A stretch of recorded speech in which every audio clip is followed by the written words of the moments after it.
And here we go. We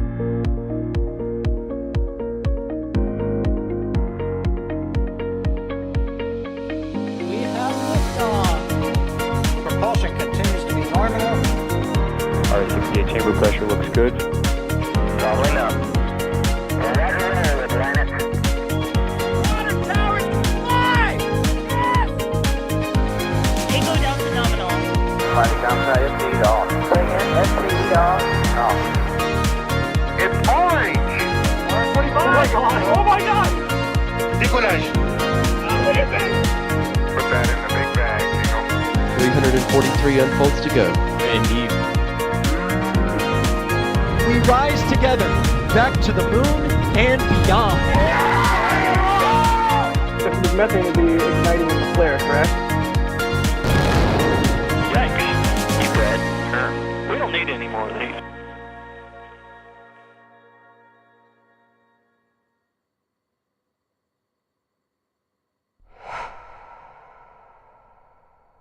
Good evening / night / whatever it is where you are as we take a live look right now down at Starbase as we are getting ready to restack once again here with Booster 12 and Ship 30. I am Sawyer Rosenstein and I will be your host for this lift stream this evening. I'm seeing all the 5x5s in chat, which means all of you can at least hear me, so I'm glad for that. And thankfully, you won't have to hear just me. We also have a fantastic team that will join us as this begins, or continues, I should say, its climb towards the top of the rocket. Joining me is Raj. How's it going, Roger? Doing good, Sawyer. This is, I don't know, a little bit unexpected, but it's good to see the ship going. We're progressing towards Flight 5. We'll see what's next. Exactly. And also joining me tonight, a new voice for some of you here. This is Cody joining us. Cody, how's it going? It's going good. I've been sitting here looking at the live cameras, just waiting for this to lift all day. So it's really exciting here to see it starting to climb up that tower. Can't wait to see this thing fully stacked once again. Oh, same. And if you have any questions for us as this continues to climb, make sure to tag your question with @NASASpaceflight, and we will do our best to answer as many of your questions as we can over the course of this stream. So let's start off, Roger. Where are we at here with this lift? Because it's been quite a day hoping to see this thing move. Yeah, I mean, we saw earlier today the dance floor was moved out from under the OLM, and then we saw Ship 30 going between the chopsticks. They also removed the pressure plate that pressurizes the ship when it's not on the stack and on the SQD. Then we saw the spotlights come on, and then just a little bit ago, we saw the ship start lifting off the ground and heading its way up. There we go. Yeah, and it is booking it. Feels like they've gotten really good at moving this thing and moving it pretty quickly. And also impressive considering just a short while ago, we had water bags out as well, right, Cody? Yeah. Yeah, we did have those water bags out there practicing the lifts out there. So getting some weight testing on those chopstick arms, just practicing for this lift here. There we go. Yeah, but I mean, if you compare it to any of the earlier ones, it would take hours and hours at this point. From the time we rolled the intro until now, it almost moved halfway up the vehicle, it feels like. But it's impressive just to see how quickly they can get this moving. And, of course, I know a lot of people are questioning how quickly will this actually launch once we get it stacked. I see all of the questions already of when launch. Roger, what's the latest with the launch schedule? Because I know we have some interesting paperwork out and also some paperwork still missing technically.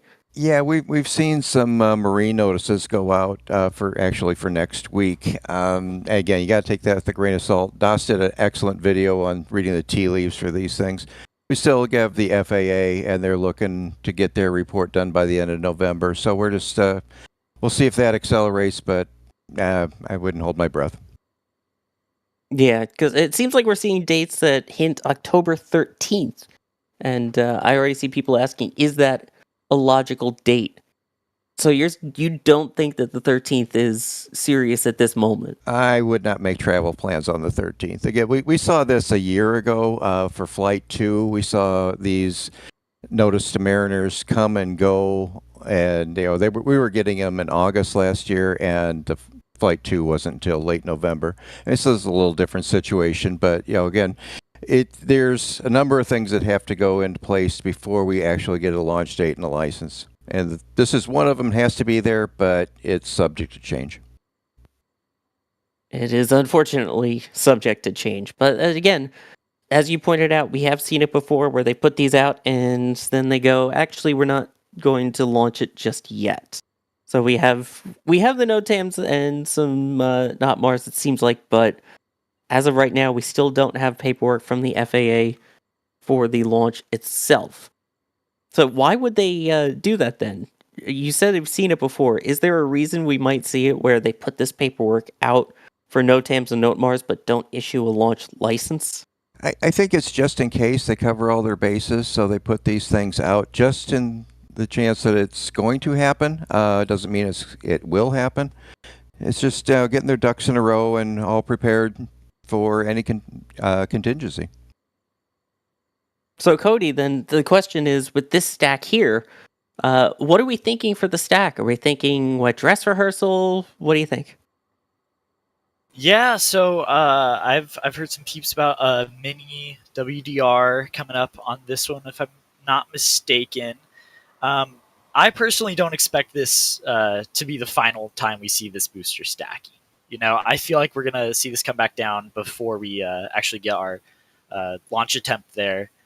But that's what I'm thinking there. And I mean, we also have the idea that, they're still going to have to destack it to install the FTS prior to the actual flight itself, right, Roger? Yeah, most definitely. So we'll at least one. We'll see. Like on Flight 2, we had the hot stage ring coming on and off. We didn't see that in the subsequent flights, but there could be stacking, destacking, and we'll see how long and if it stays out of the pad for the duration. Yeah, you could see the hot staging ring there just in the corner on the booster, because the last one stayed for a little over a week, and we got what appeared to be that partial wet dress, it seemed like, or at least a tank test or something along those lines. Yeah, they definitely were checking all the tank farm and all the connections to the vehicle. Got some pros going on the thing, and it was I think a good first step. Hopefully it'll go a little bit farther next time. Here's a good question, and Cody, let me know, what do you think? Do you think that Starship will do any in-flight experiments, propellant transfers, cargo bay door openings, or test a deorbit burn?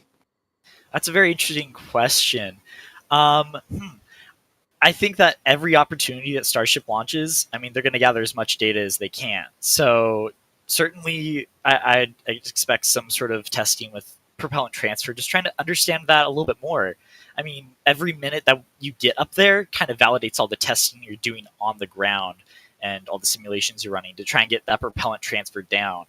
I'd expect there to be some experiments they're probably running to make sure that they're on track for things like HLS, and just making sure that Starship is ready to fly for that. So there's certainly probably a lot of things that we aren't told about right now that we'll see in flight. That is true. There are definitely a lot of things that we see that we aren't told about. For example, if another voice were to randomly appear in my head, that would be untold, right? Hello. It's 4:40 a.m. in the morning. What's going on? I'm getting pings. I'm thinking, who's pinging me at 4:40 in the morning? I thought, oh, it's getting stacked finally. I think this was meant to happen in daylight hours. And I was telling SBL chat, to get excited, we're going to do a live stream coverage. And I was thinking, hang on, this is taking forever to get stacked. But now this is actually really fast. I've watched enough of these full stacks to last me a lifetime, and this might be the record if nothing stops. You watch, it'll stop now. So I was saying before, it's just from the time we wrote the intro until now, it's amazing how fast it's already gone almost to the top here. Yeah, it seems like this part does go pretty fast. What will be interesting to see is how long it takes for the actual set down. They've improved that somewhat, but that can take almost as long as the lift itself. And also a matter of getting it lined up properly, too. Which, by the way, for those who don't know, that voice that you are hearing is Chris Bergen, the NASA spaceflight official, the master of horses, all joining us, the master of shuttle. Hang on, sorry, the master of horses. I do like horses. I've been around horses all my life. That's why I like horses, because they're great. I don't think I'm a master of horses, so I'll take the shuttle one now. But then again, you're on, and you know more about shuttle than I do. So there we go. Questionable. Together, we make one giant shuttle pantheon of awesomeness. How about that? Yeah, that works. Sorry, I was interrupting you there, Cody. You were going to say something? Yeah, I kind of want to pose this question to you guys. When we get peak Starship, right, we're getting a high cadence of launch. How quickly do you guys think that we're going to be able to get a full lift and actual stack? Because if they're trying to get a high cadence of flight, we're going to have to see these stacks quite often. So just want to pose that question to you guys. I mean, Chris? Yeah. How about we throw that one to you first? Well, there's a lot of frustration out there right now with the regulatory approval process, as we know, because we know that SpaceX, I should say, have many Starships ready to go, pretty much. We just saw today at Masses, they were cryo-testing Booster 14, which is Flight 7. They have many, many other vehicles in various stages of production, and this is just Starbase. Remember, Roberts Road at KSC is going to start producing Starships at some point. They may eventually actually get them from KSC from Roberts Road, but I think initially they'll start from Starbase, shipped to KSC and launch from KSC. Then you're going to have 39A in play. You've got the potential of 37B in play. You've got 2 towers at Starbase. So when we talk about the regular amount of, sorry, it's so early in the morning, it's ridiculous. The amount of times we're going to see stacking, it's going to become, we think Starlink is quite regular right now. You see nothing yet. Because once this gets a cadence going, it's going to be crazy, and it's going to be like almost like a 24-hour live stream like SBL, where literally we're just constantly watching things happening like stacks and restacks and things like that all the time in at least 2 different places in the world, which is Florida and South Texas. Yeah, I mean, admittedly, it's probably going to be a lot of Starlinks to begin with, too, so more Starlink, but that is going to be crazy, and I know originally there was planned for a facility at Sidco Road in Florida near the Cape where they were going to start building all this stuff. And yet now it's moving over to Roberts Road. And once we start seeing Starship from the Cape, the cadence, I think, from that point on is going to be off the charts. I do want to thank some support here really quick as we have a gorgeous view of some of those engines underneath there. You can really see the Raptors there. Beautiful. Bideford gifting 5 Red Team memberships. Jim Cavett gifting a Red Team membership. Tervis, no message, but still thank you for the support. Jackson, thank you for becoming a Pad Rat member. Danny Archer saying, hey, horses, a rocket engine's just broken down. Can you get 20 million horses together real fast? Funny plot twist there, actually, that 1 horsepower is actually kind of like a strange way, because it's actually the amount of horses for a horsepower is not 1-on-1. So when people talk about horsepower, I remember SRB testing. Sorry, I'll bring you in on this one, because when they went from the 4 segment from shuttle to 5 segment for Artemis, they were talking about 22 million horsepower during the actual live stream of that. And I was thinking, well, you can't really use horsepower in this. It's not really fair. But I was kind of appreciative of the use of horses as a variance of power, shall we say. But yeah, it's going to be fascinating to see. When we talk about power, though, I mean, look at these engines. This is eventually going to go to 9 engines, remember. Elon has said that. I don't think the plan has changed. They're going to go to... I think it's 6 RVACs and 3 sea level Raptors on the ship. So it's more power yet to come. There is absolutely more power to come, and that's the amazing part. Especially as we get into V2 or whatever Elon chooses to call it today, as they start upgrading everything. Also, Brandon Loomis with a good question here saying, when do we think the first night launch will happen, because everything has pretty much been around 7 to 9 a.m. Central Time. Roger, what do you think? I think that'll depend on what the mission is. I think it's going to be more mission specific and what the orbital inclination and rendezvous has to be. I would think that would probably happen more with a refueling flight rather than just to do it at night, just to see what happens. Because, I mean, what would be the benefits to a night launch versus the day launch that we have currently? Chris, is there a benefit to a night launch, or is there more benefit right now to having that daylight?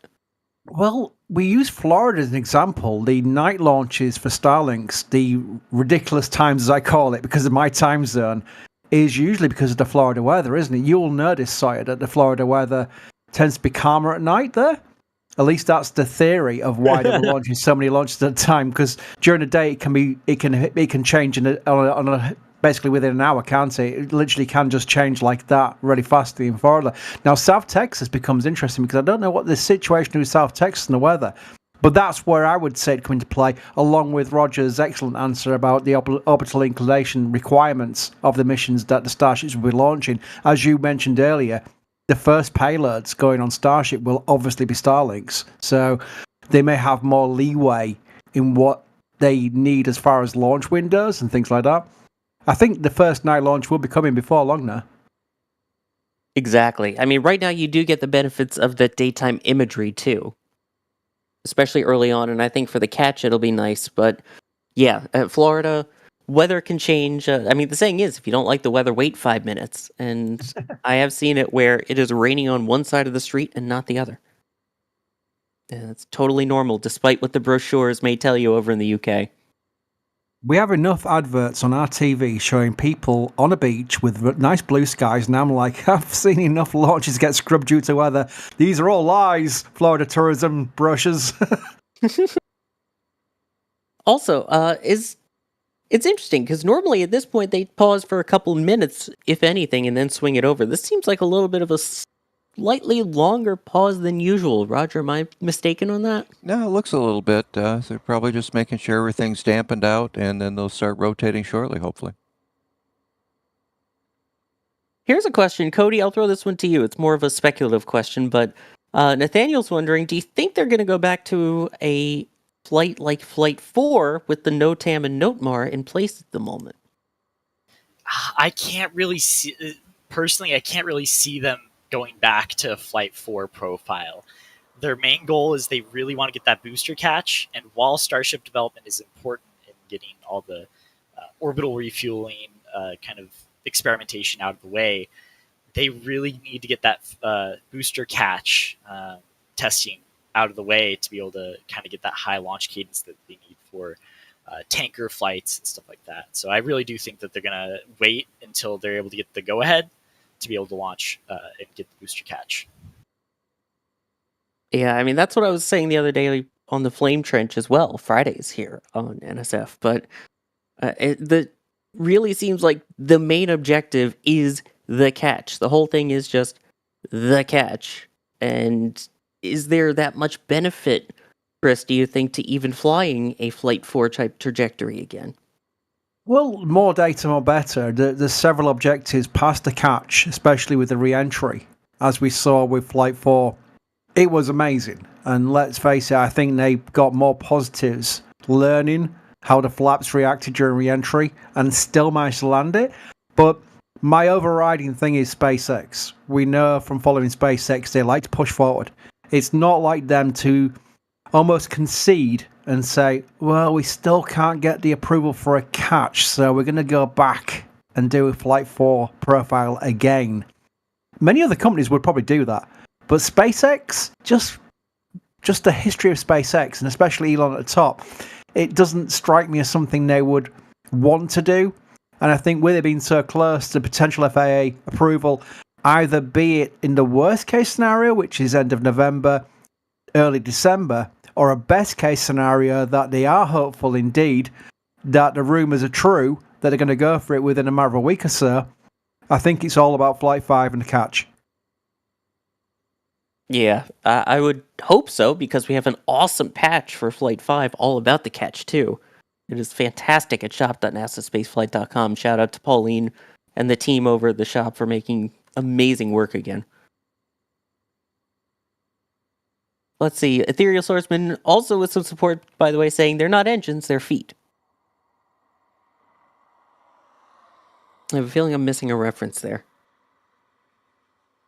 Let's see. Arcturus. Roger, I'll throw this one to you. If B-12 is caught, do you think it will fly again or be torn apart for all the data? I do not think it will fly again, but I think it will be taken apart. They will do the metallurgy on the booster structure itself.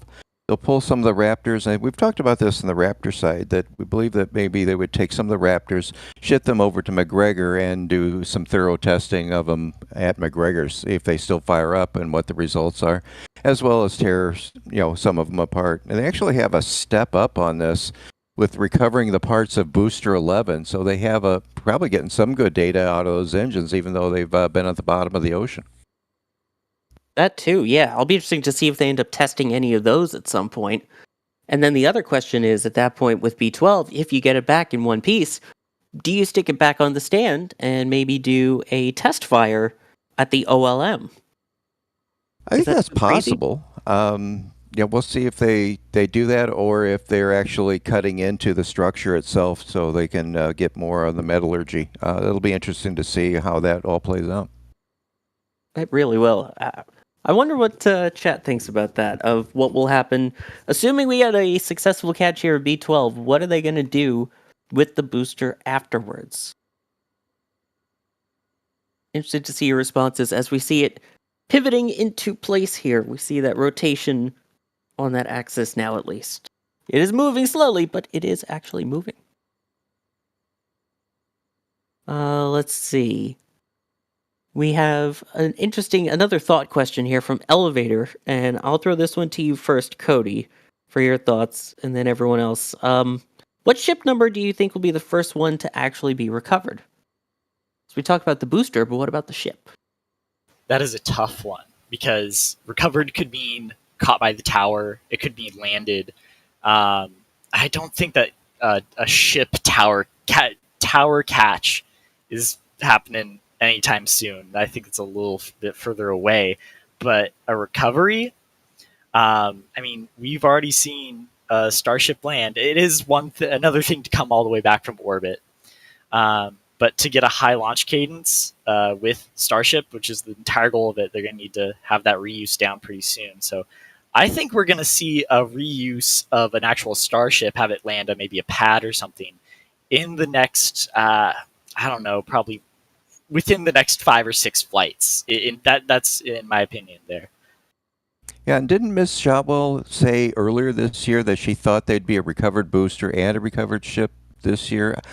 Maybe the booster. I don't think the ship is going to happen, but yeah, that'll be very interesting to see how they actually pull that off. Yeah, I think a ship is still a little further away. I think once they get that booster catch down, you've got 33 Raptors versus 6 currently, and eventually 9. I don't think we'll see any attempt at fully recovering it, at least until the next variant of the ship. But it will be exciting when it does. I'm going to give it 10 more, so ship 40 maybe. Keeping in mind they may skip some booster numbers in between. Also, we now have the poll going on in chat. B-12 caught. Is it stick it on a display, static fire, test some engines, or take it apart?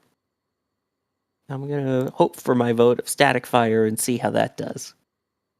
I can't actually vote. When I start a poll, I can't vote myself. I always feel left out. I need to create a personal account where I can vote myself, because my vote is test some engines. Ooh, okay. Roger, Cody, what's your votes?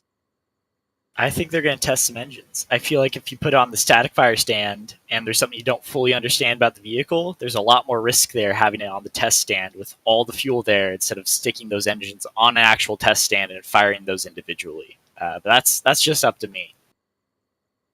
Yeah, and I'm going with the engine testing. I think the engines are the most important part of this whole exercise. They're certainly the most expensive, that's for sure. Definitely. As we see it rotating now into place over that hot staging ring. I see the the anything but metric measurements have returned, asking how many coconuts fit into a Starship's payload bay. We need Kevin Michael Reed and ChatGPT again for that, I think. Let's see. Here's an interesting question, and this one's from Astro Knucklehead. Roger, why do you think SpaceX doesn't do a booster hop to test the chopsticks? Why do we need to go full launch if it's so important? I just don't think that buys them anything. They've done a lot of testing with 14.1 as far as the chopstick movements. I think they're just going to go for it for this landing. They're going to target offshore. I think, if I'm right, the Falcon 9s target about 1 kilometer offshore and then adjust once the computers say all the engines are running fine. So I think they're just going to go and on that same model and try to get it between the sticks. I mean, I do miss the hop days, I will say. They were fun. Star Hopper and I really thought serial number 8 was going to land it, and then when it didn't, that was kind of disappointing. But those were fun days. Or pull an SN10 again. Yay, it landed, kaboom. By the way, sorry, I've noticed that people have pointed out have some tiles fallen off. No, these are the tiles they've always had missing, and it's very much like Flight 4, where Flight 4 had a couple of tiles missing. That's to aid data, and sorry, you won't be any stranger to this, because knowing how the vehicle reacts in those areas of heating without a tile in place will give them so much data. We know that the space shuttle orbiters would come back often with some tiles missing, but it was where they lost the tiles is the most important part of it. So that is going to be another great data collection point. We have a fantastic video of some shuttle near misses, and one of those in particular about STS-27, where it burnt through, and thankfully the location saved the vehicle, but it really is a matter of learning the importance of, hey, if you're missing a tile, where is it, and will it still survive? Especially now knowing with Ship 30 with the entirely reattached heat shield, essentially, here.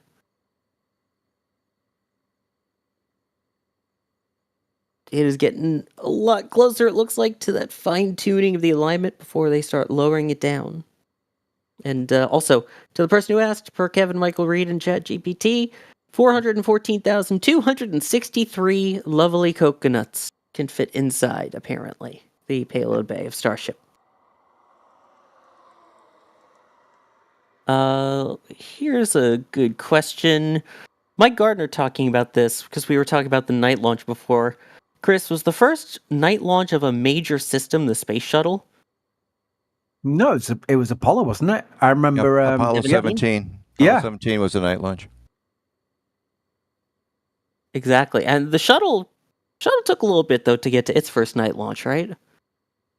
Yeah, remind me, sorry. My brain doesn't work at this time in the morning. Which was the first shuttle night launch? First shuttle night launch, I believe, wasn't until STS-8, if I'm remembering rightly. Which was 2 years into the program. So it might be a little bit then before we see it. And again, even Apollo 17, the final flight of the Apollo program. So night flights, as common as they are now, takes a little bit to actually get to them. That TS STEM nerd say, as the Flight 6 hardware is slightly tested, would be ready to go almost immediately after Flight 5. Assuming all goes well, will Booster 13 and Ship 34 launch before the end of the year, do you think? Cody, what are your thoughts? Man, I mean, with the current schedule that we're looking at, per FAA comments of a late November launch, that would be a tight schedule. As long as they keep up the same flight profile, though, they would have all the regulatory approval, pending no further investigations, to just relaunch that booster. Or not relaunch, but launch that next flight. Man, I don't know if we've looked at, how fast have they been able to kind of revamp the pad after a launch? How much have they had to refurbish? That's my main kind of question I'd need to know for that. But I don't know if they would just wait till the next year, kind of keep it in this year. It would be quite a push to kind of get it within that near turn, but it would be a test of how fast they can kind of turn around the pad and get all this working. So it would certainly give them a lot of data. That is true. And then the question becomes, do you go for the same plate profile again? Assuming that all goes well, at that point, do you then just say, hey, you know what, let's go for orbital next, or some other major milestone? Right, yeah. I think with every single mission, they're trying to push for their next sort of goal in this program, and I think that's one of the main reasons why they aren't going to go back to a Flight 4 profile. So, yeah, I think that they would probably push to their next goal of maybe orbital, maybe trying to get 2 ships close together. That's probably further off, but I think they're just trying to push the bounds for every single launch. So I'm not too sure if they're going to keep up the same flight profile for Flight 6, but we'll see.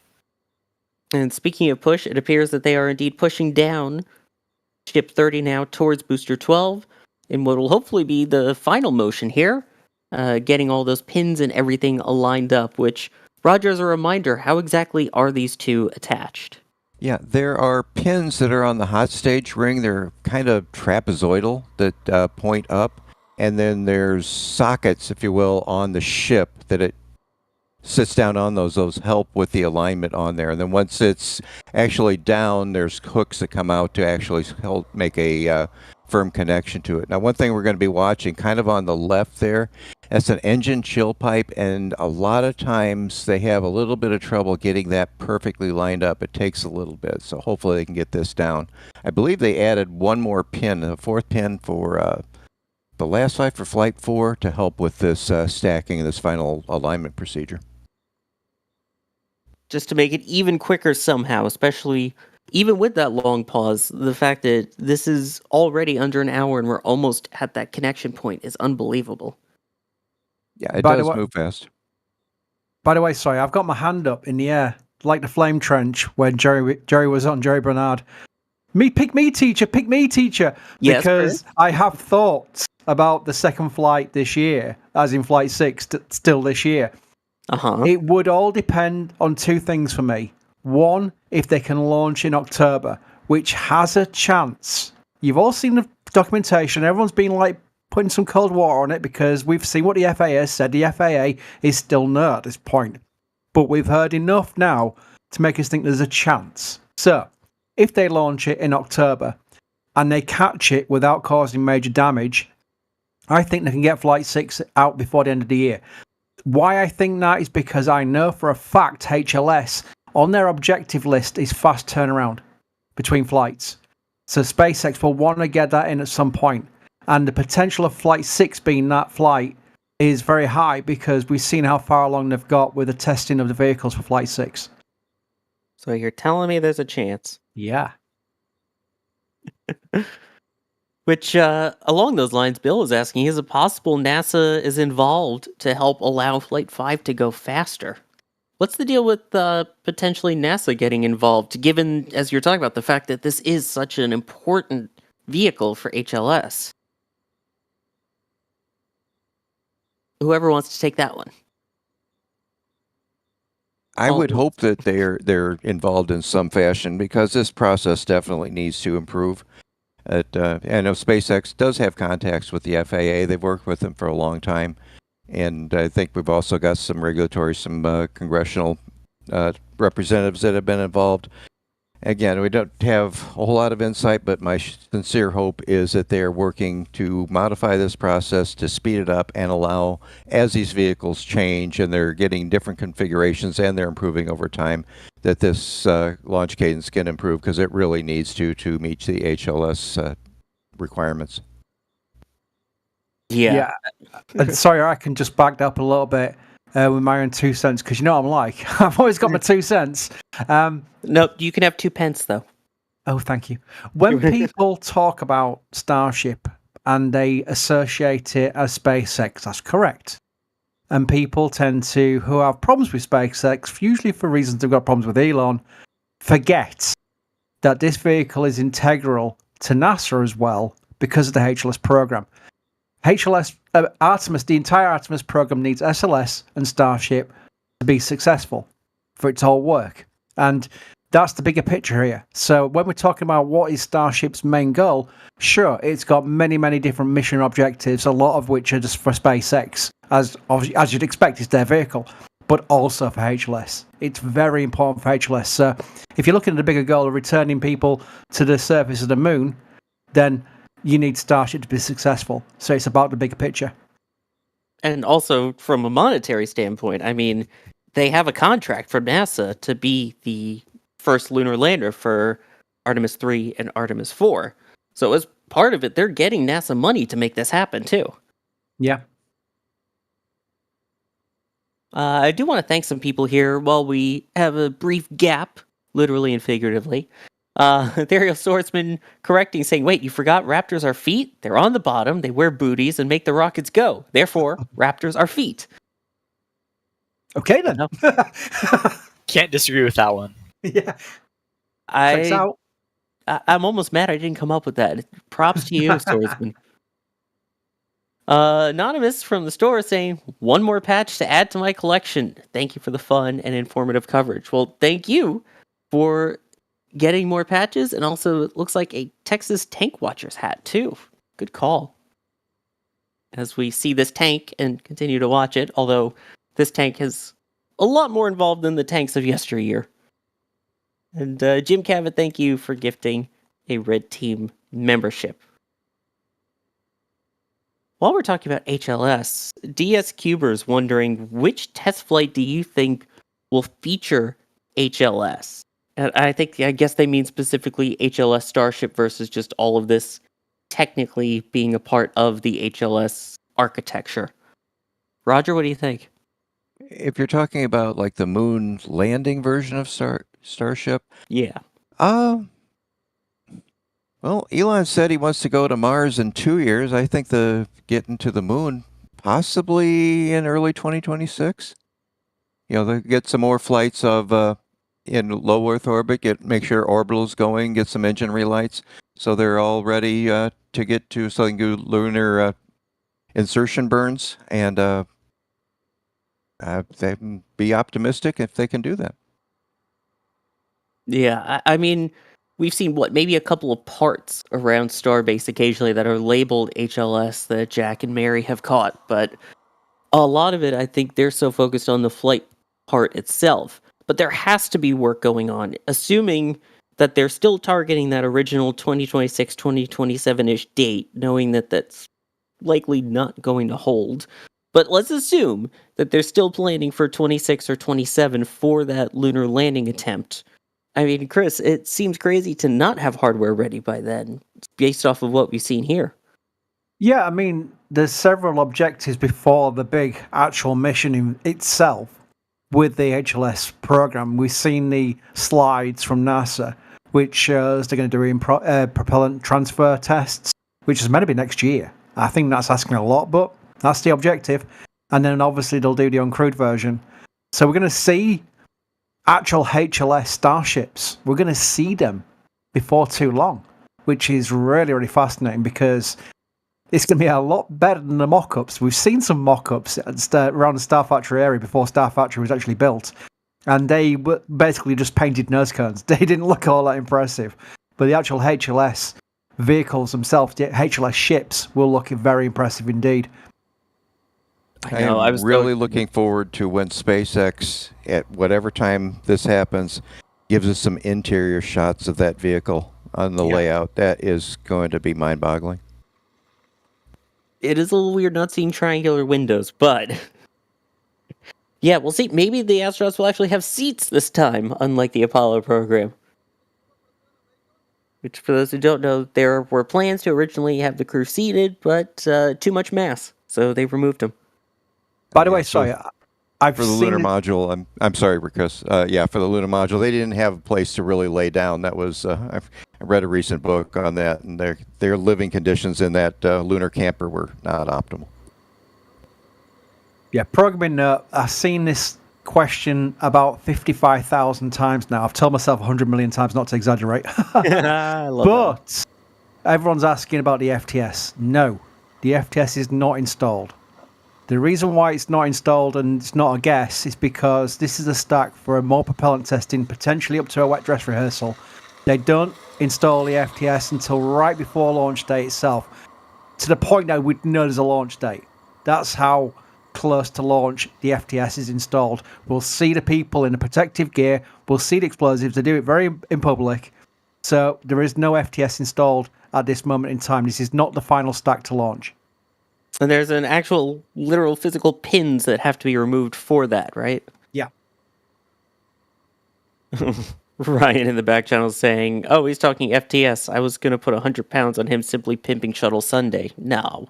By the way, Eagle with a super chat here saying, really interested in the comments about shuttle launches. Is there any time and channel you can suggest to learn more? Thanks, NSF. Is that a real question? Or did we on the screen. Take a look on your screen right now. Those are real super chats. That's amazing. Yeah. Well, sorry, I think we can announce the next Shuttle Sunday that's coming up in, about 12 hours' time or something stupid, isn't it? 15 hours to be exact. Well, okay. 14 hours and 49 minutes. But yeah. We have Shuttle Sunday coming up. In case you don't know, on some Sundays, 3 p.m. Eastern Time, over on Space Coast Live, we are going through the history chronologically of the Space Shuttle program. We have some awesome pictures and videos on our L2 forums, and we're taking them out of those archives and putting them on screen and talking about these amazing shuttle missions as a documentation of history. We have STS-61A and 61B coming up later today, so definitely check that out. And if you can't make it, it's okay. We end up posting them later, and there's a whole playlist. See, I knew you were going to plug it, so I had to save that super for the right moment. You did a much better job at it there. That was very nicely presented. I would have been like, shuttle, we're going to talk about it on Sundays, Space Coast Live, record it.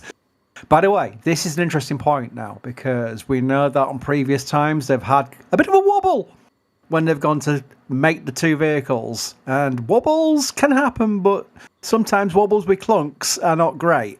So we're going to keep a close eye on this as they very carefully lower it. I still think this is a very fast stack, by the way. I really do. I'm sure Elisar, who does time lapses of everything and does comparisons to everything related to stacks and things like that, I'm sure he will tell us via his magical editing tools if this is the fastest one yet. It does seem very fast to me, though. The Wobbles were a great Beatles parody. Oh, wait, that's the Ruddles, not the Wobbles. Just looking at this compared to the first stacking, it looks very even between the ship and the hot stage ring. I'm looking at both of these views here. I think on the first stack, you could see a noticeable angle. It was very slight, but this looks really spot on. Yeah, I feel like they've gotten a lot more precise with it, a lot less wiggling at this point, at least, of a little to the left, a little to the right. Yeah, and all the additions they've done to the chopsticks, not only for the catch, but that's got to have a good application to just stacking the vehicles. That's got to give more stability and rigidity to that.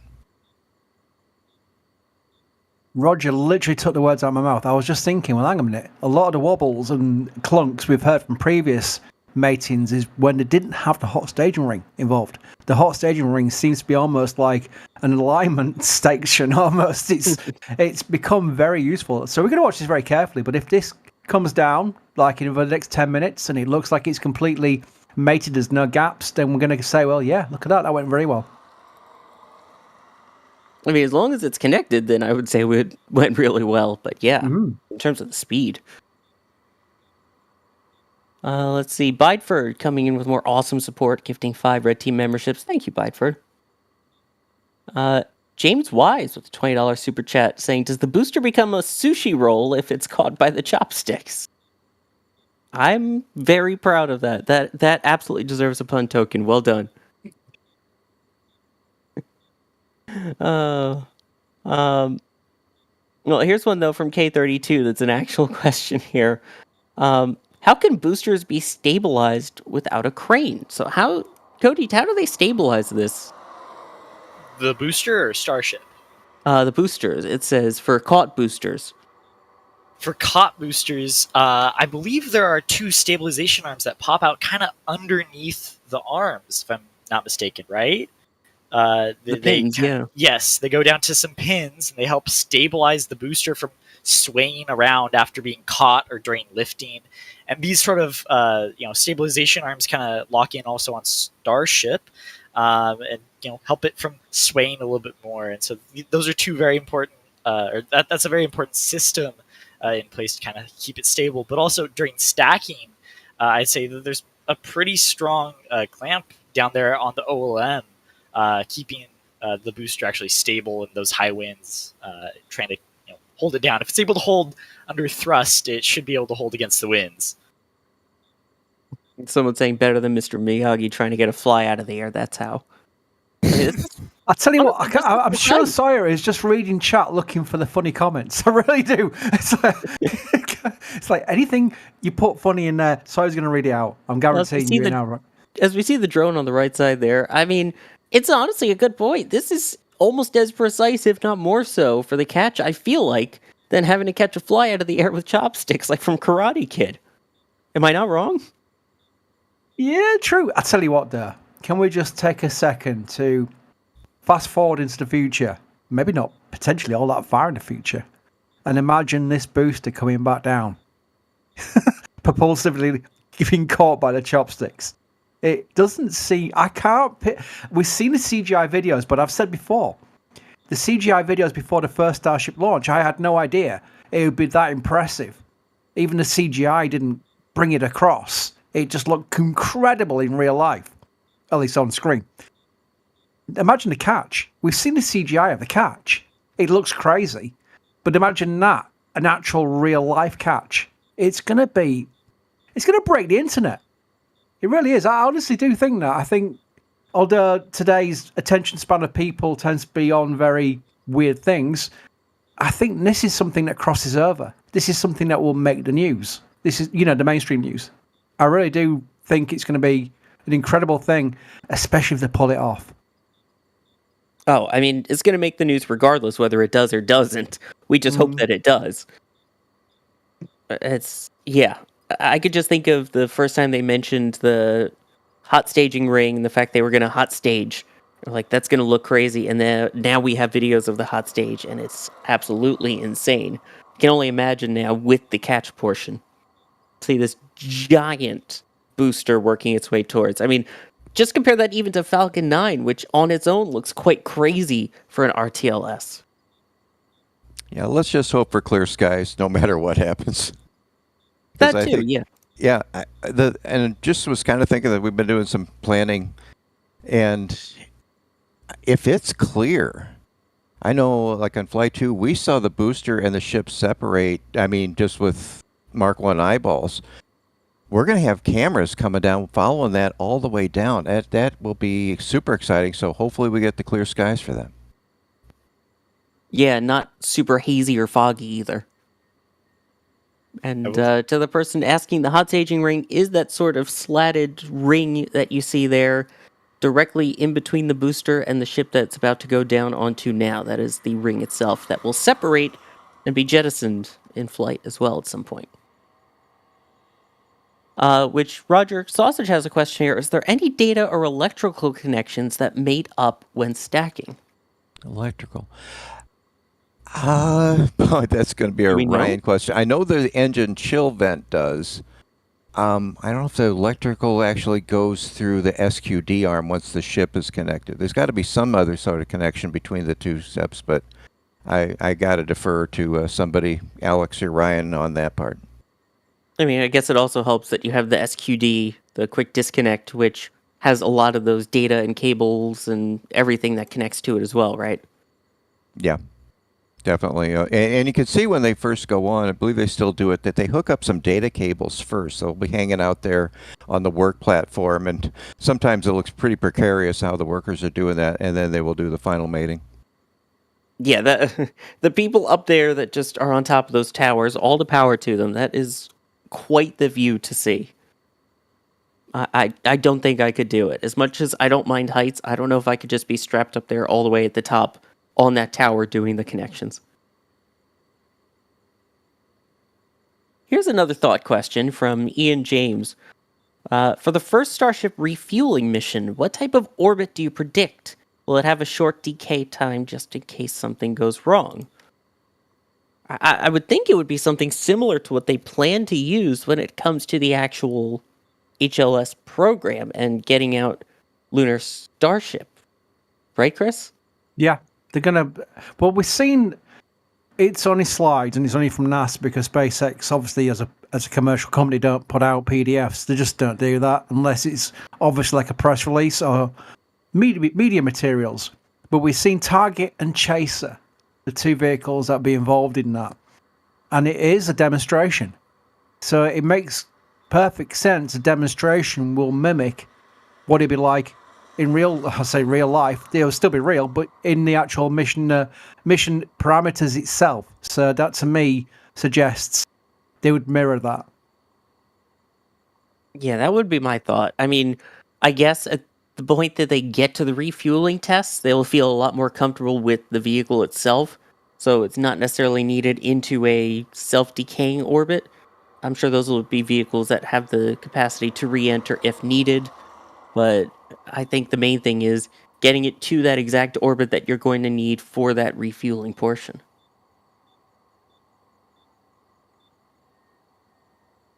Let's see. Can SpaceX move that crane? No, sorry, Kevin. I don't have that power, but I appreciate asking. Ask Ryan Caton. He tweets with Elon, or at least gets replies from Elon. Matrix asking, by the way, have we seen any major changes to the hot stage ring over the last few flights? Roger? Not that I'm aware of. I think there was a change from the second to the third and fourth, but it looks to be fairly standardized now. I think they've got a nice design, and they're comfortable with it. So we'll keep going with this for a while. As we see that slow pause right over that hot stage ring. So, Cody, how exactly is this last alignment going here? It looks pretty good so far, but, I mean, we've seen the drone flying around, right? Well, the drone flying around, at least they're documenting. That's good. This seems to be going pretty well. They've been holding here for a little bit. I'm unsure if this is over or under kind of the standard amount of time that we wait holding it right here. But I do know that this portion of stacking is going a little bit slower. What they're doing right now is they're making sure that the little pin, I wouldn't call, I call them pins almost, the little brass points between the Super Heavy booster and Starship. They're trying to line those up, make sure they're perfect as they're bringing Starship down a little bit. So they might be just trying to align those a little bit more. But yeah, overall, it's looking pretty good. This has been a pretty quick stack so far. So pretty good pace. Definitely a really good pace at this rate here. Also, Chris W., thank you very much. Some more curly L's towards Sawyer's pun token fund. They're pound sterling, Sawyer. Their word, not mine. Was it Daz who started off with the curly L's? I can't remember who started that one off, but it seems to be catching. I heard Jack earlier mention curly L's. They're pound sterling. Their words, not mine. I'm quoting word for word there. Some more it's Chris. Well, Chris W's one of our team. Yes. He should know better. Also, with a joke this early morning, what do you call an alligator and invest? An investigator. Oh my goodness. That's a good one. Wow. All right, I've got someone on my side here. Yes. I like him. Can we keep him, Chris? Yeah. Oh, boy. Which, while we have a quick second here, it is worth noting, I saw some people asking earlier, we mentioned Cody.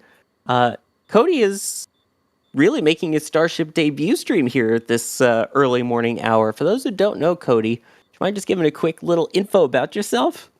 Yeah, sure. I'm Cody. I'm brand new to the NASASpaceflight team. This is my second stream. I started with a members-only Vandenberg launch because I didn't want to be in front of too many people for my first stream there. I'm in my second year of mechanical and aerospace engineering. I'm a team lead for my university's Spaceport America Cup team. It's a lot of fun, and I'm overall just really passionate about spaceflight. I'm a spaceflight nerd, just like everyone here in chat and all the other commentators here. So I'm really happy to be here communicating all this stuff, and I can't wait to commentate over more things in the future. We are really excited to have you here, and your enthusiasm, I think we can all agree, shows very much so far here on stream. Thank you. Appreciate that. That's one of the main things. I'm super passionate about this stuff, and I want to share that passion because streams like this is what got me into aerospace in the first place. Watching Kerbal Space Program streams, that's really what got me into all this. So I want to spread that enthusiasm further and maybe get a couple more people interested in this amazing, amazing field. Can we keep him, Sawyer? I think so. I'm being told that you have a DOS story, actually. Yes, I do. This is a bit of a doozy. I'll pause here if Starship tends to start sagging there or going down there.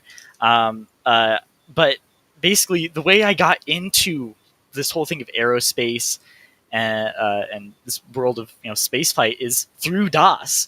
I was looking for a Minecraft stream on Twitch many, many years ago. This is probably up to 9 years ago. And he was streaming Kerbal Space Program. And I was like, what is this? And those who don't know, Kerbal Space Program is a game that is a really awesome simulator for spaceflight. It's very simplified, but it's so powerful in its teaching its ability to teach. And so DOS was doing an anniversary stream for Gemini. I got into spaceflight through that, and I got into Kerbal Space Program. I watched DOS and EJ stream Twitch. And then one day, I come to find out that DOS is doing a virtual field trip at a local Air and Space Museum. And I begged my grandma to drive me up to the Air and Space Museum, and I got to go up there. And I got to meet DOS and sit in the co-pilot seat, or the pilot seat, of an SR-71 Blackbird, which was such an amazing opportunity. It was one of the best days of my life. Got to meet the person who inspired me to get into aerospace, and I got to sit in SR-71. That was a good day. And then I got to meet back up with DOS at this most recent Space Pro America Cup competition, where we got to talking about NASA's spaceflight, stuff like that. So pretty wild journey, that connection with DOS. It's been awesome. That's a Cody flex right there. Wow. I don't know if you can match the Sawyer flexes quite enough. I don't know. We'll get you some astronauts, but that is actually a fantastic story. Yeah, it's been good for some college scholarship application stories, you know. Been a good story to tell and stuff. And I think it's a good way to kind of show the power of spaceflight inspiration to get people into this field. Yeah, it could have been worse. It could have been my Kerbal streams back in the day when I was doing breakdancing. So it's much better. I'm surprised you had time for that, Sawyer, because all the astronauts you know. I mean, it started off, same thing. I started with Kerbal Space Program because I saw DOS playing it on Twitch, and then EJ, and then I started, and yeah, I mean, we were part of the OG KSP gang on Twitch. Yeah, you guys had a podcast, right? You DOS and EJ? No, we didn't. We just tended to raid each other's channels all the time. Gotcha. There's that photograph, isn't there, of you, EJ, and Daz all together? Yeah. Again, the Sawyer flex there. I used to work in the Intrepid Sea Air and Space Museum. There we go. I worked in the education department doing educational programs.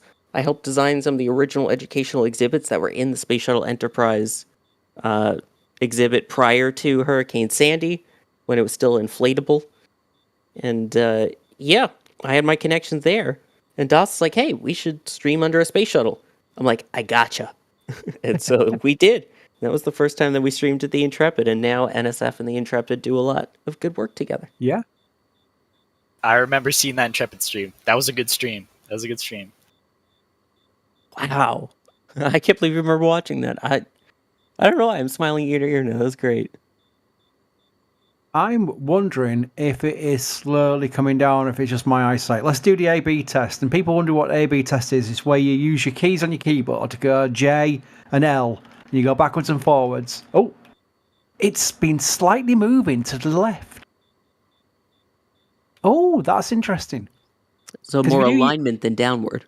Yeah, if you do your J and your L keys, you go backwards and forwards 10 seconds. It's a lovely little trick I only found out about a year ago.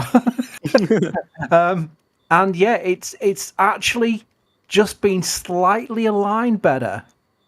So they are probably now in a position to lower it fully, but it's not lowered. It actually did move there, but it moved left to right. Or right to left even. And now it looks like it might slowly just be starting to go down again. Yeah. That's That's interesting. actually decently speed going down.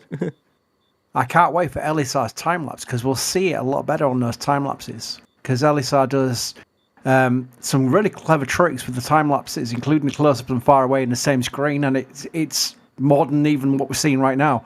It's going to be very useful to see, just learn how they are themselves learning how to stack these vehicles. Because let's face it, this is something you don't want to get wrong. Yeah, that is true. And it's also great that we have a team where we have one person that's great with time lapses and one person that's great with slow-mo, with D. Speaking of, we have someone named Dork Mo, different kind of Mo, with a $20 super chat, saying, is viewing from the Mexican side of the border the closest viewing location? How hard is it to get there?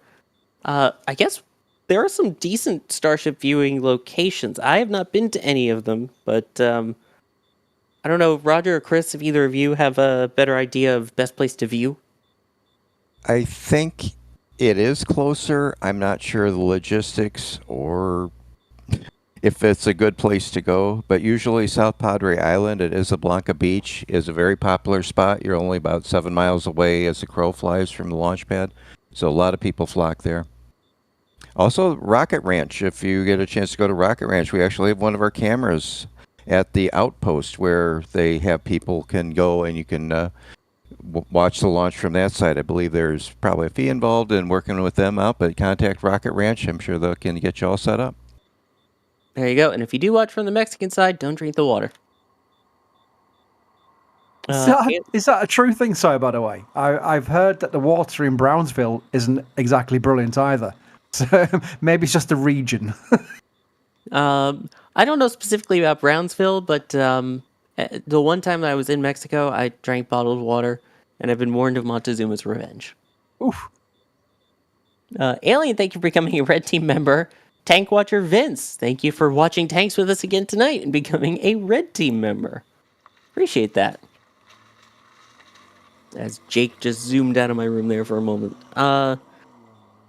Johan M is asking, why stack so soon? If, we have the potential 13th date, FAA is still saying November. Why do you think we're stacking so soon, Cody? Well, it seems like they want to get a little bit more testing in with at least some sort of maybe filling the tanks taking testings. Why not? I think they have a little bit of extra time. I personally don't know if that 13th date will stick. And so I think this right here might be evidence of it a little bit, them stacking and trying to do those tests without the FTS added. But certainly it's just because they want to get some more testing and to validate the vehicle a little bit more before they go for Flight 5. Yeah, the key thing here is this is not the final stack for launch. And I don't blame people thinking it might be. It's a lot of excitement right now over the potential this could be launching a lot sooner than we thought via the FAA's timeline. So, again, even if that becomes the case, this is still not the final stack for launch. This is simply because SpaceX will want to get in a wet dress rehearsal of some sorts. We don't know if it'd be a full or a partial wet dress rehearsal, but they definitely got the road closures for that test next week, potentially Monday. And then they will destack it one final time. If, let's pretend, they get the mid-October launch date, they will destack one final time, just for a small amount of time, to install the FTS, or at least arm the FTS, and then restack, and then it's full stack for launch. There's a good question here. I think it's worth clarifying then of what the holdup is. Leon's asking, seen articles saying that this flight could be delayed due to the FAA refusing to license because of heat shield tiles. Any info on that? I know Adrian here at NSF, Adrian Bile, has reached out to the FAA constantly about this. So what is the current status with that? Yeah, Roger, or Chris, you want to take that one? Yeah, that was related to Adrian's question if they could refly the Flight 4 profile sooner. And then the FAA replied saying we'd have to check things such as changes, and one of the changes related to TPS. Remember that Ship 30's TPS was literally stripped off and redone. So technically that is a new TPS. It's certainly different kind of tiles, all about the lessons learned from Flight 4 itself. So that was the answer to that. It was not an actual question related to Flight 5 and the questions they've got over that. I think it was almost, no, we're not going to give them a free pass if they go back and do Flight 4 again. It felt a little bit like that, the answer. So it'd be wait and see. Again, everything is pointing towards the potential that the FAA may back down slightly. I'm being careful with words here because the FAA, they're there for a reason, they're there for safety, so you've got to respect that. But at the same time, my personal opinion, I'm being very careful here, Sawyer, my personal opinion is it's ridiculous. Because you can use other examples of the turnaround in the FAA's approach, and it just seemed like when they came back and said late November, and based on some questions that were out there in the media, which were very shaky sources as well, to the point that SpaceX put out a tweet and absolutely ripped this article to pieces, which was surprising. And then again, some of it was true. So you can see where there's a lot of mismatching going on. But overall, I think I'd be very happy if the FAA next week put out a release saying, we've sped up the process because, we're the FAA. We want to make sure that everyone gets a fair shout at this. And SpaceX is good. Here's a launch license for Flight 5. If that happens, great. No one should take that as kind of like taking shortcuts or whatever. It's just simply how it should have been in the first place, my opinion. Cody, Roger, what are your thoughts? This is a spicy one. I'd say that the truth probably lies somewhere in between, where there's a little bit of SpaceX, a little bit of the FAA, and it's just leading to this whole issue. I could totally see the FAA coming out with a statement in the next couple of weeks being like, we're going to speed up the process, but I certainly don't think that something like as early as the 13th is going to happen. I'd expect in many couple weeks, of course, it's my opinion, many couple weeks we see the potential for a launch license given, but I think the truth lies somewhere in between there. Roger, what do you think? Yeah, I think it's the thing that the squeaky wheel gets the grease. I think both sides are trying to make this thing squeak really loud so they can get some attention and hopefully get this whole process straightened out. Again, I think the 13th is extremely optimistic, but hopefully they can start moving forward and get this going faster. Yeah, I mean, I don't see the 13th happening, but I feel like there's a potential it could be before the end of November. I still wouldn't bet money on anything prior to November, but that's just my thought. Again, all my thoughts. All this speculation. Which is quite healthy, because we've all basically given different opinions there. So it's nice that we don't all agree, because that'd be quite boring, wouldn't it? Yeah. That's also why we have the Flame Trench, which is meant for all different kinds of discourse as well, too. But yeah. Let's see. In terms of timeline, I see a lot of people comparing with New Glenn, Blue Origin and New Glenn, with their booster landing. Meow, Let's Play, asking, do you think which will land first? Blue Origin's Super Heavy there with New Glenn, or SpaceX with Booster 12 here? Or with a booster, I guess we'll say. I don't know. Cody? I think this comes down to if they catch it on Flight 5, or if they don't catch it on Flight 5, are they going to try and refly the Flight 5 profile with Flight 6? I think if they make some changes, there might be more of a delay, and then New Glenn might get another chance. So it's really down to, I think, does SpaceX miss this one or not, really changes, or what they're willing to do for the next flight changes the chances of how this goes. Although I am pretty confident in New Glenn's chances. They seem to have a pretty cool system over there. I mean, it is true. They're both aiming for, it seems like, November at this point. At least that's the latest word over at New Glenn, was before the end of the year. And obviously, SpaceX ASAP, but waiting on the FAA, which is currently saying end of November. Are we all going to get an opinion on this one? Because I've got an opinion. I want to hear your opinion, Chris. I've got an opinion. I think Starship. I think New Glenn is November, December at best. And so that makes Starship. Depends on the success. Is it a successful landing or just a landing? Because that's the big question for both, isn't it? Let's face it. Oh, yeah, that is a good point. Yeah. Roger?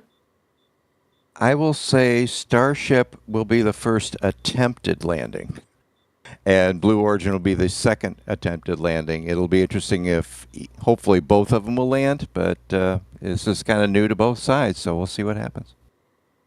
We will indeed. I think to clarify, I think my opinion lies more with what Roger is saying, where Starship will definitely have the first attempt there. True. I mean, yeah, that is, I think, safe to say at this point. Starship will definitely have the first go at it. We'll see who actually catches or lands first, depending on which vehicle we're talking about here. Bill P., has the FTS charges been delivered yet, do we know? I know they're not currently installed on this vehicle, but how do they kind of store them there, Roger? Do they have them delivered in? What's the deal with that? Well, they used to store them at basically a souped-up shipping container right there by the pad, and that got moved somewhere, and I'm not quite sure where it is, but it's definitely away from the pad now. But when it's the time, they will be transporting in there. I think they install the charges first, but they don't get armed until it's actually stacked and ready to go just prior to launch.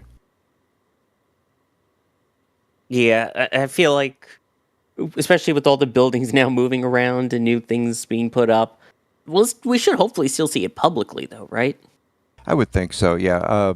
We'll definitely see, because they have the vans that we can spot that we've seen before. What was kind of funny on the previous launches where the bunker was, where before you could see the FTS team would be walking with these huge backpacks, and it kind of looked like the Beatles going along Abbey Road, like walking with explosives. So that was strange, but kind of a nice little meme there. The imagery that just popped into my head for that, I hate it and I love it at the same time. Adventures of Carl, thank you for gifting 5 Red Team memberships. Daniel Morrison with the 20 Australian dollars. In the interest of pun affirmation, with the second tower being built, hot staging rings, molten heat, let's call the FAA Gollum. Is there a Lord of the Rings pathway for future jokes in your opinion? Sure hope so. I feel like we need Adrian to come with the specific ones here, but I definitely think there are a chance for some good Lord of the Rings references in there. Well, if you put this hot staging ring under the Raptors, would it be melted, kind of like in Mount Doom? Oh, there you go. Trying to not pretend that I haven't watched Lord of the Rings here. Fine. Moving on. Excusers. Saying, Cody, what do you think of the chances of a full wet dress rehearsal before launch? Well, I think that all depends on if they get approval for that, right? They need to publish a NOTAM. Am I correct in saying that? More the evacuation notice that we would get for that, for Mary and the village if they do the full wet dress, I recall. Right, Roger?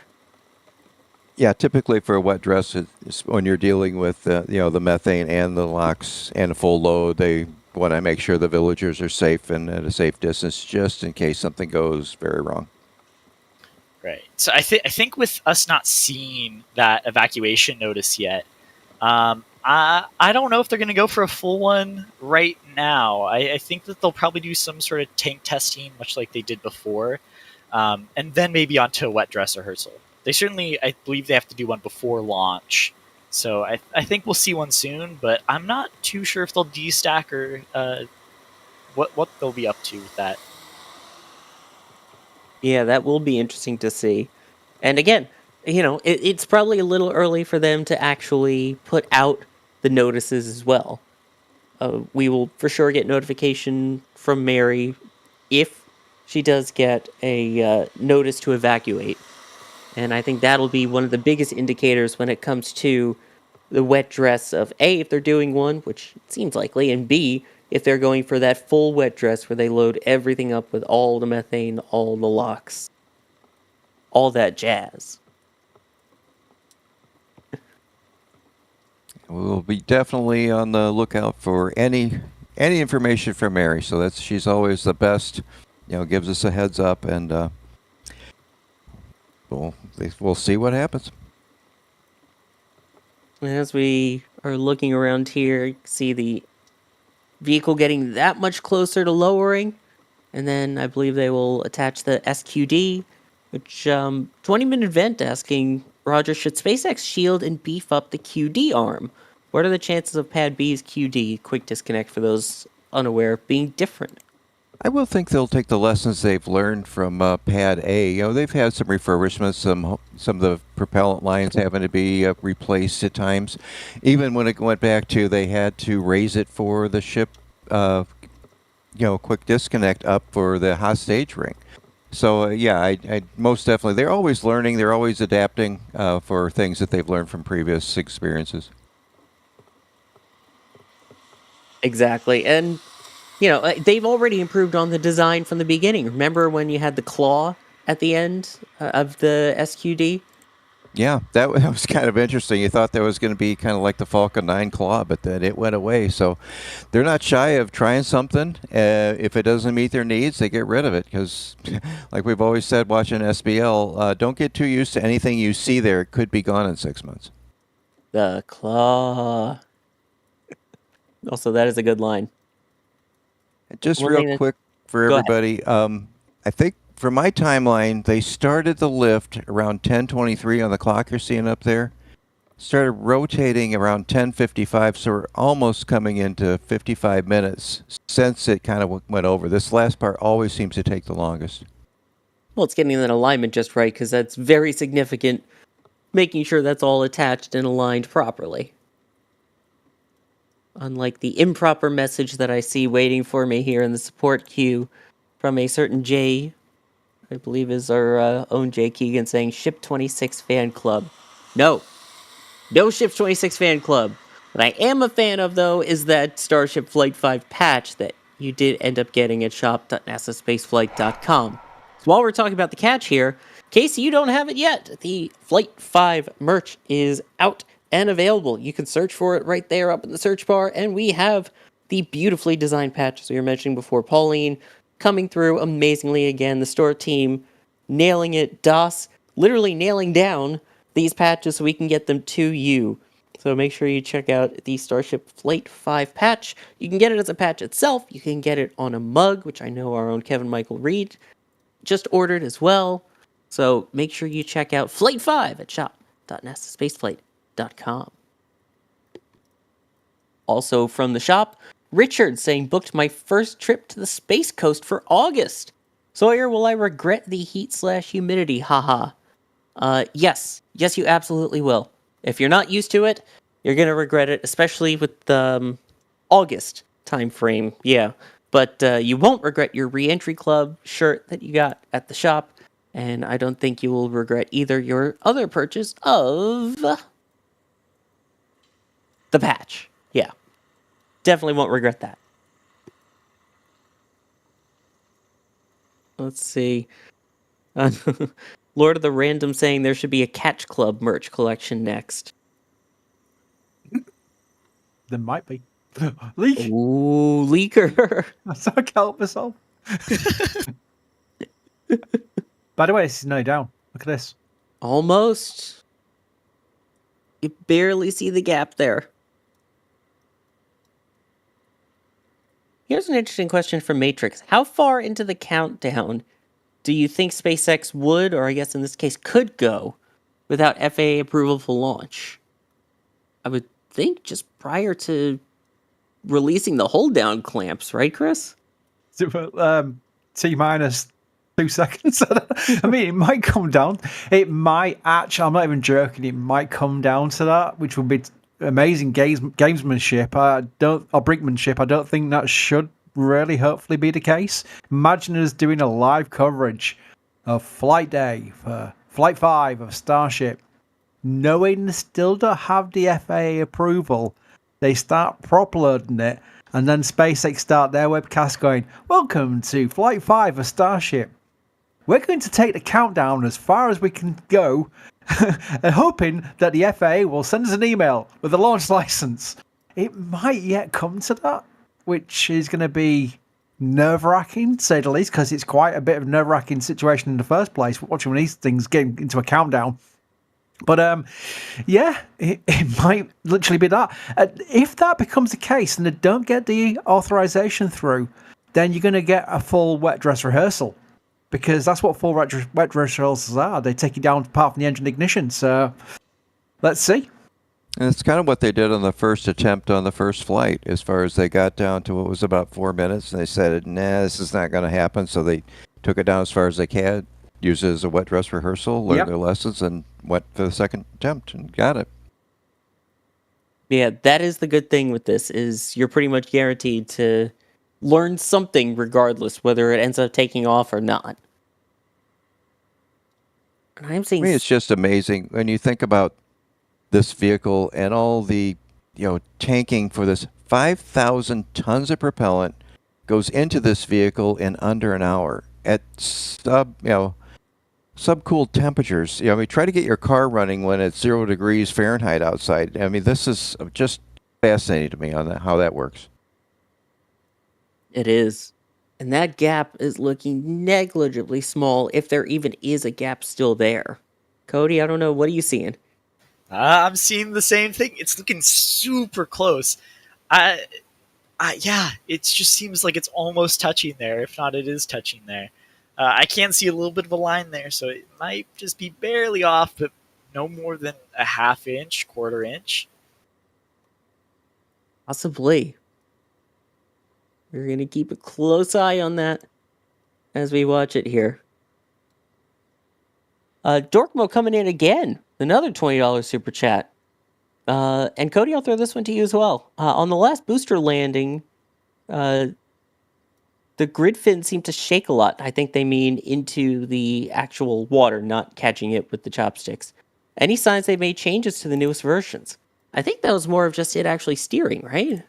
Well, I've noticed this a ton with the two live shots we've gotten through landing burn. The grid fins take a lot of punishment with this vehicle, like compared to something like Falcon 9. They look like they're shaking a ton. I can't tell if that's from the camera or if that is the grid fins literally just taking so much force during landing. I don't believe that there's been any modifications to the booster's design that we can see, of course, from the outside. But it's certainly undergoing a lot of stress during those landings and taking a lot of drag force to slow the booster down atmospherically. As we do a little swoosh to see the side-by-side here from two of our cameras, that looks pretty darn down. Or at least very, very close to it. Chris? Pretty much. I was badgering Jay, like I always do, just to see if we could have a side-by-side with two of our cameras with different angles to show pretty much all the way around it. Because I always like the one on the right, which shows the TPS, and you get more of a distinct comparison to the hot staging ring from the TPS line. I think this is down. Chat, what do you think? Yeah, let's see chat. Oh boy. By the way, I think I missed the poll results. I didn't see which one won. Oh, I came in last. Really? Yeah, my take the engines out and test them with McGregor came in last. The winning option was static fire, and second place was on display, and third was dissect it, and fourth was take some engines out and test them. I mean, it is possible to do 3 of the 4 of those at the same time, at least. That's true. See, I see a lot of people saying stacked. Tango built in nominal. I'm going to do a little clip on XD Everything app. Passing it is down. Oh yeah, that looks down to me. I'm down to call it down. Hey. Sorry, had to. Let's see. We got a whole bunch of patches now coming in here as we take a look up and down our full stack here. James, can't wait to receive the patch. Keep up the great work from Brisbane, Australia. Well, thank you for visiting us from down under. Robert, you guys deliver such awesome content. Keep up the good work. Well, thank you. Abby, adding to my collection. Thanks for all you do, NSF. Margaret, Flight 5 patch ordered to keep my collection current. NSF is terrific. You guys are so kind. Thank you. Jared, love what you guys are doing. Keep up the great coverage. This is how Chris B survives, by the way, are all these kind words, because I know that he'll never accept them otherwise. But I'm a Yorkshireman. Plain speaking. Christopher with Borg vibes. Thank you for the North Korean dollars, aka the Norwegian krona. And then Troy, do you think we could see a Flight 6 by February 1st, 2025? Interesting question. Cody? I think so. That sounds about right.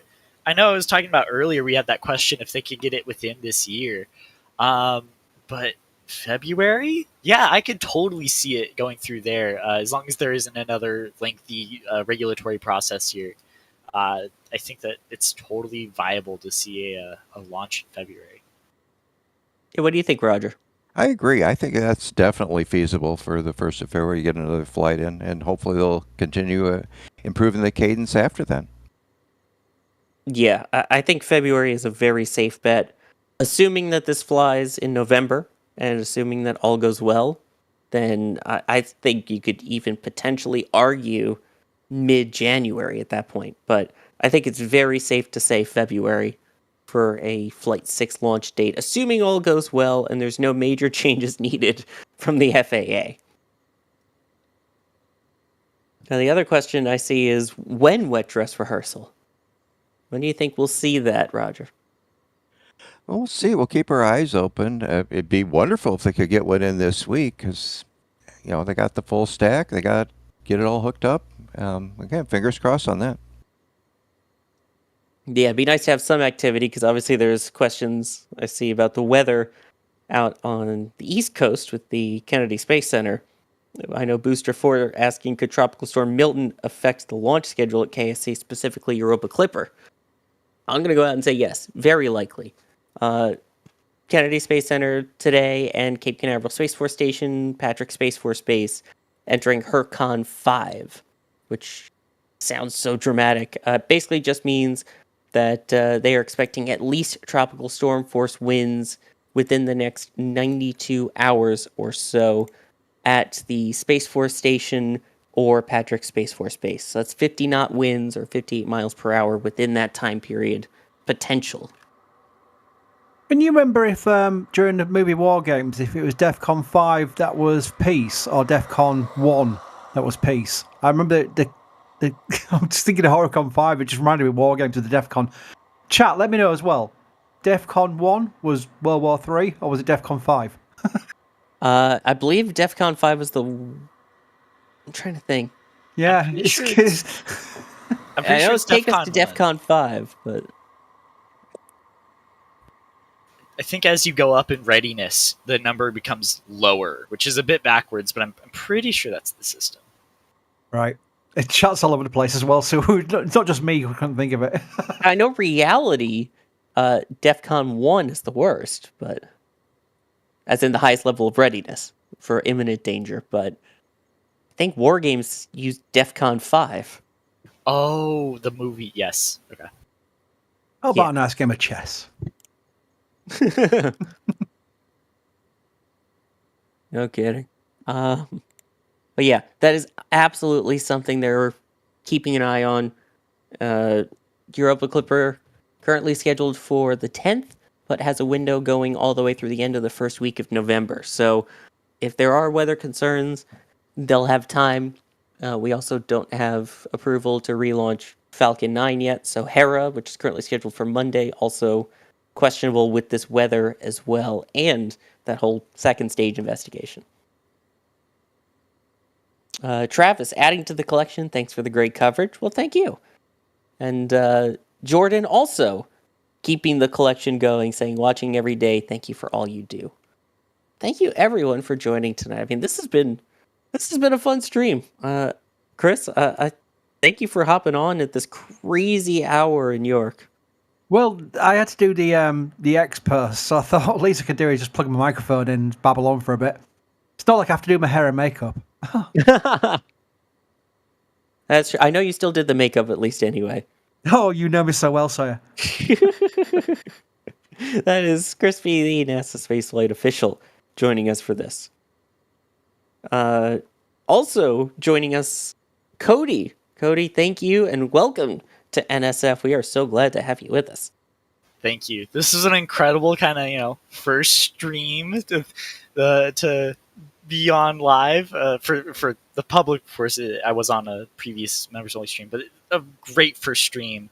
And it's always incredible to see this vehicle stacked fully. It gets me so incredibly passionate about the future and seeing Starship fly. You see Cody's info there on the top right of the screen and his appropriate title, I guess, to the new guy. The new guy. I love that. Yeah, that's great. And Roger, thank you as well for hopping outside of a Raptor side and joining us for a dedicated. Hey, no problem. Sawyer, thank you for hosting this. Crispy, it's always a pleasure. Cody, make your virtual acquaintance. And because LSR is not here, be sure to follow NSF on Facebook, Instagram, TikTok, X. And what is it, 2 weeks, Chris, for MySpace? We're still 2 weeks out on that? Yeah, poor LSR. He does so much hard work in promoting the socials that he's heavily involved in. Then someone like me goes, what about MySpace? He goes, oh dear. But yeah, I'm sure he'll appreciate that, Roger. It's actually a very good point to make because it actually is very good feeds that are very useful for people who use those platforms. Yeah, thanks to all you out there that were watching us and support us. So take care, everybody. Yeah, thank you. There's so much great stuff on there. If you ever miss something on Starbase Live or Space Coast Live, there's usually great info there. All the pictures and videos that were coming in from the launch yesterday as it was happening, all of that's on the socials. So make sure you check those out. And a reminder, you can keep an eye on everything that's going on here at Starbase with Starbase Live 24/7, which is where we are going to send you off to now. And we are probably going to head off to sleep for a little bit. I have been Sawyer Rosenstein. I have been your host for this stacking stream. A huge shout out to Jay Keegan in the background, pushing the buttons, pulling the levers, and bringing you these fantastic views on today's stream. Thank you for watching, everybody, and we'll be back again 3 p.m. Eastern on Space Coast Live for Shuttle Sunday later today.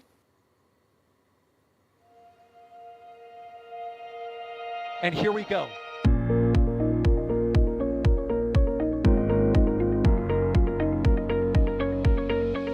We have liftoff. Propulsion continues to be nominal.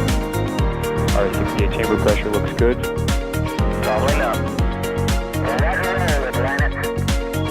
Water towers, fly! Yes!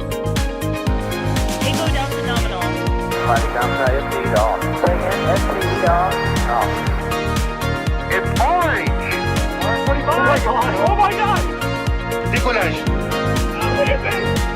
Put that in the big bag, Jingle. 343 unfolds to go. Indeed. We rise together, back to the moon and beyond. This methane will be igniting in the flare, correct?